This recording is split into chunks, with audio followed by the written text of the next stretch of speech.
आता ही वेळ आहे ती सकाळची आणि मी कुकर लावून घेतला आहे एका बाजूला आणि अंडी उकडून ठेवले आहेत. तर कढईमध्ये कांदा भाजून घेतला तेलामध्ये आणि टोमॅटोची प्युरी केलेली ती त्यामध्ये घालून गरम मसाला, मटन मसाला असं घालून घेतलं आहे. आता हे चांगलं परतून पण घेणार आहे आणि नंतर मग चटणी टाकणार आहे.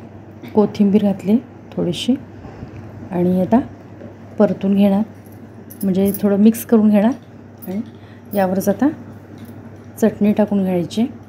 तर चटणी आपल्याला तिखट हवं असेल त्याप्रमाणे ही कोल्हापुरी कांदा लसूण चटणी मी जी बनवलेली तीच टाकलेली आहे यामध्ये.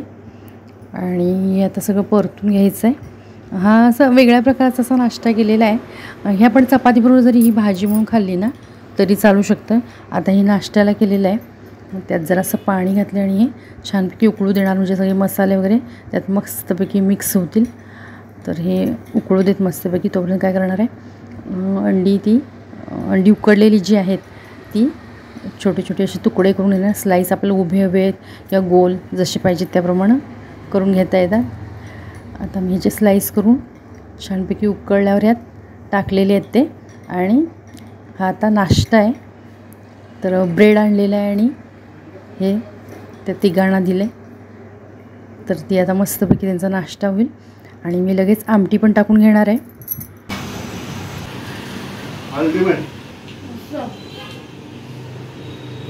प्रणवशेट खायचे ते कसं झालंय ग खाण्यात मगण आहेत. मगण तोंडातनं शब्द फुटे झाले. भूक लागली अतिशय.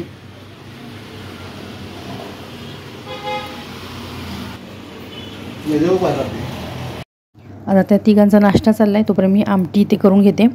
तर मी काय केलेलं, अंडी वगैरे उकडून आधीच ठेवलेली, सोलून वगैरे ठेवलेली आणि कांदा वगैरे आमटीचाही आणि नाश्त्याचाही चिरून घेतलेला होता. पटकन ते झालं. ते होतो तसा नाश्ता पटकन, तो जास्त वेळ लागत नाही. आणि ब्रेड आणलेला त्यामुळे वेळ लागला नाही. चपाती असली की मग चपाती करून मग हे केलं असतं तर जरासा वेळ लागला असता. पण चपातीवर पण छान लागेल. ही मी केलेलं नाही कधी, पण चपातीवर पण कदाचित छान लागेल. आणि इकडे भांडं दिसते तर ते तूप कढवलेलं मी बोललेले, ताकाची कढी केलेली तेव्हा म्हटलेलं ना की तूप पण केले. तर तूप जरा तळाशी राहतं ना, जी बेरी असते त्यामध्ये, तर ते तूप येत नाही पूर्ण निथळून. तर असं उभं करून ठेवते. आणि ही ट्रिक मी एका आपल्या व्हिडिओमध्ये सांगितलेली की असं असं करून ठेवा की तूप पूर्णपणे निथळून येईल त्यातून. तर ही आमटी मी वांग्याची टाकली फोडणीला. मस्तपैकी वांग्याची आमटी चरचरीत अशी. आणि कुकर पण आता तिकडे होतो आहे, कुकर होईलच आता. आणि आमटी शिजू देतो तोपर्यंत ही तुरीची डाळ घातली आहे आमटीला. तर त्यांचा नाश्ता आता होईल आणि माझंही ते आमटी आणि भात होईल. मग नंतर चपाती भाजी किंवा भाकरी म्हटली तर मग भाकरी, असं काय ते जेवण करून घ्यायचं. मशीन लावायचं आहे अजून. तर प्रणवची अजून आंघोळ व्हायची आहे, मग लावीन. आता इथे आमच्याकडे गेस्ट आलेत. तर हे आमचे म्हणजे ब्लॅक टीज घेतात, माहिती आहे तुम्हाला, दाखवते मी. आणि आले ते पण ब्लॅक टीज घेतात, त्यामुळे 2 कप तो मी ब्लॅक टी असंही केलेला आहे. आणि 1 कप आपला नेहमीचा आपला रेग्युलर म्हणजे दुधाचा चहा, तर तो पण केला आहे. तर तो पण देते. त्यामुळे आधी काय करा, ब्लॅक टी करून घेतला आणि मग त्याच पातेल्यात ठेवून हे आपलं नेहमीचा साधा दुधाचा चहा असतो तो केला. आता ते देऊन घेते आणि मग पुढचं काम. नमस्कार, मी पद्मजा. राजाराणीज वर्ल्ड या आपल्या यूट्यूब चॅनलवर मी आपल्या सर्वांचं मनापासून स्वागत करते. तर भात आमटी झालेला होता, ते आपण व्हिडिओची क्लिप पाहिलीच. आणि काय झालं, त्यानंतर गेस्ट आले, चहा वगैरे झाला आणि नाश्ता झाला, हेवी नाश्ता झाला, तो पण तुमच्याशी मी शेअर केला. तर त्यामुळे आता सगळ्यांचं म्हणणं होतं की जास्त काय नको, थोडंसं कर. पण मुलांना तशी भूक वगैरे लागते. चपाती तर करायची नाही आहे, पण म्हटलं मग गोडाचा शिरा करूया म्हणून शिरा करणार आहे, मोठ्या रव्याचा शिरा. तो करून घेते.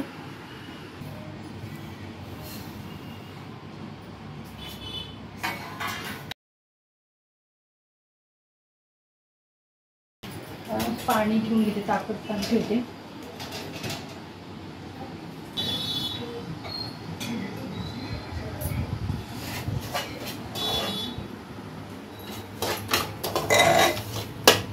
तूप घातलं आणि त्यावर जरासा रवा परतून घेते. थोडा करणार आहे, याचा भरपूर होतो.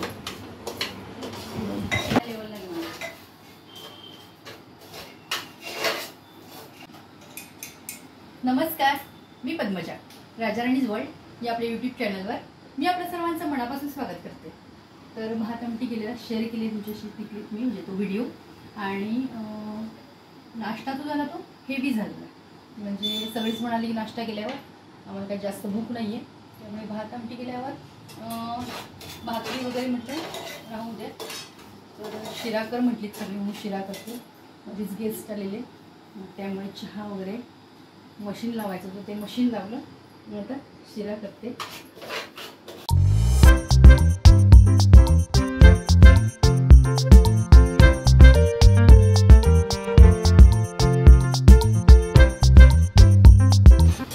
इथे पाणी ठेवून घेतलं, म्हणजे गरम पाणी होण्यासाठी. गरम पाणी लागेल ना, तर पाणी ठेवले गरम. आणि गूळ घालणार नाही आहे, गूळ घालूनच करते ॲक्च्युली. खीर असू दे तर शिरा असू दे, पण साखर घालून पाहिजे शिरा, म्हणून म्हटलं साखर घालून करायची. साखर घालून करायचं शिरा.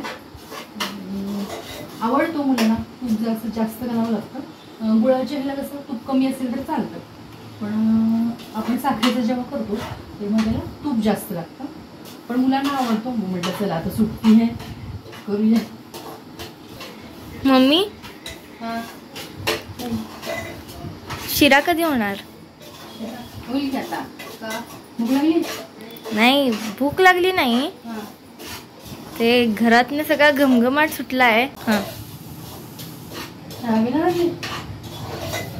अगं व्हायला तर पाहिजे ना, पाणी बंद कर. हां, आत्ता तर म्हटलं ना की मग भूक नाही आहे जास्त. पप्पा पण म्हटले भूक नाही जास्त, थोडंसं काहीतरी कर. तर इतका छान स्मेल येते म्हणल्यावर हो तर काय. बघितलं काय, आत्ता तर म्हटले की नुसतं म्हणून आता थोडा वेळ झाला फक्त मशीन वगैरे लावलं. मस्त घोंगवाट सुटलेलं छान.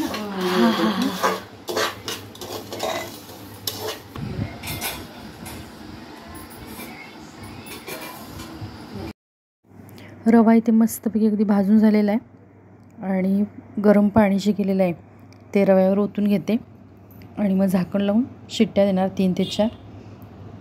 आणि आपण जेवायच्या आधी, म्हणजे खायच्या आधी, आपल्याला जेव्हा कधी खायचं असेल त्याच्या आधी थोडा वेळ करून ठेवायचा, म्हणजे छान फुलतो रवा. नाहीतर म्हणजे इतका असा रवा फुलत नाही. जर गडबडीने करायला गेलं ना तर रवा इतका फुलत नाही. आता काय करणार, 3-4 शिट्ट्या देऊन घेणार. आणि साखर घातलेली नाही आहे, साखर घालून घेते. हे झालं 3-4 शिट्ट्या की थोड्या वेळाने वाफ गेली ना मग हे करणार, साखर घालून घेणार. आणि मग जरा तूप, वेलची पूड वगैरे घालायचं. कुकर थंड झालेला आहे. बघूया.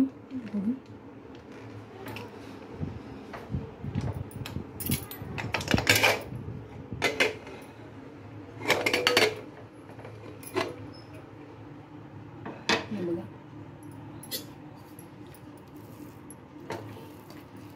हां आले.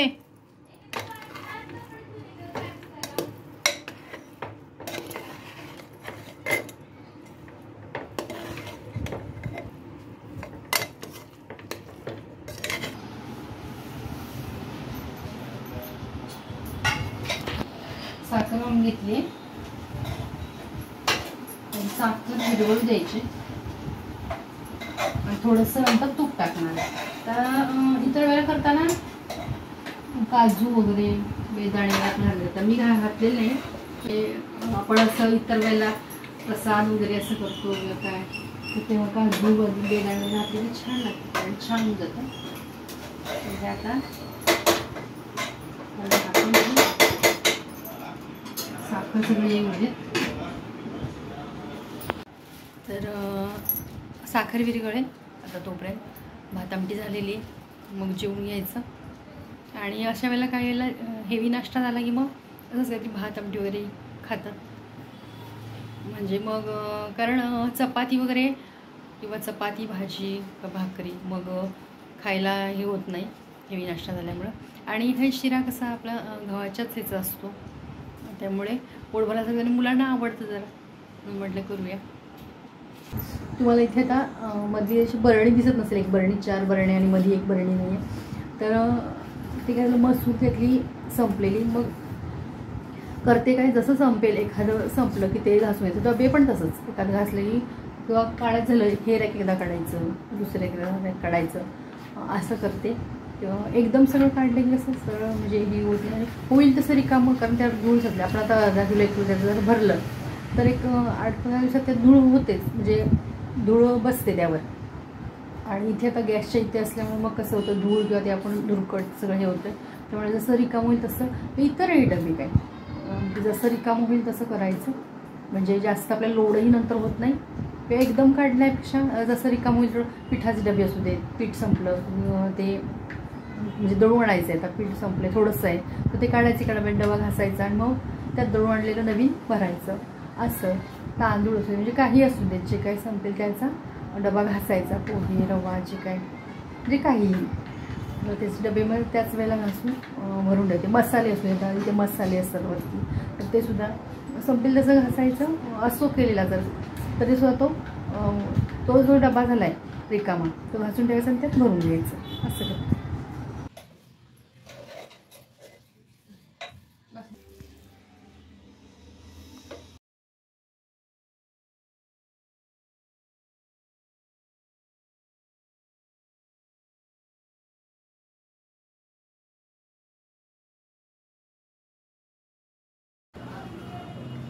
शिरा एकदम मस्त झालेला आहे, एकदम छान. तूप, साखर व्यवस्थित आणि प्रमाणाने वापरलं, आणि प्रमाणाने जर वापरलं अगदी साहित्य फारच छान. काही वेळेला साखर घालून पण करून बघा, एखाद्या वेळेला छान होते. तर आता मी जेवते. आणि आजचा व्हिडिओ आवडल्यास नक्की लाईक, शेअर आणि आपल्या यूट्यूब चॅनलला अजूनही सबस्क्राईब केलं नसल्यास प्लीज सबस्क्राईब करा. किंवा हा व्हिडिओ तुम्ही नवीनच पाहत असल्यास प्लीज आपल्या यूट्यूब चॅनलला सबस्क्राईब करा. पुन्हा भेटू अशाच एका नवीन व्हिडिओसोबत. तोपर्यंत नमस्कार.